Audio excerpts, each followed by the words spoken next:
जय श्री राम। आइए सुनते हैं श्री हनुमान मंगलवार व्रत कथा। एक समय की बात है, एक ब्राह्मण दंपति की कोई संतान नहीं थी, जिस कारण वह बेहद दुखी थे। एक समय ब्राह्मण वन में हनुमान जी की पूजा के लिए गया। वहां उसने पूजा के साथ महावीर जी से एक पुत्र की कामना की। घर पर उसकी स्त्री भी पुत्र की प्राप्ति के लिए मंगलवार का व्रत कर रही थी। वह मंगलवार के दिन व्रत के अंत में हनुमान जी को भोग लगाकर ही भोजन करती थी।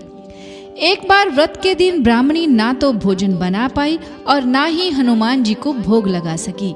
उसने प्रण किया कि वह अगले मंगलवार को हनुमान जी को भोग लगाकर ही भोजन करेगी।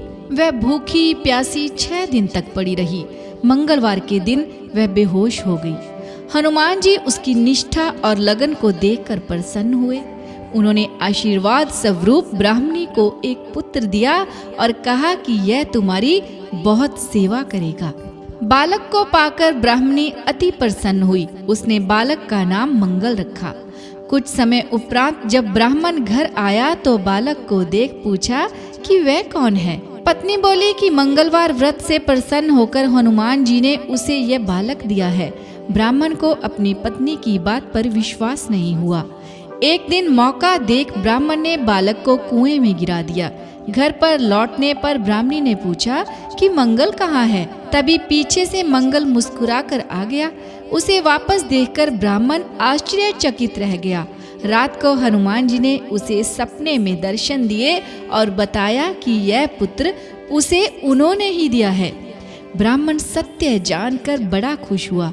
इसके बाद ब्राह्मण दंपति प्रत्येक मंगलवार को व्रत रखने लगे।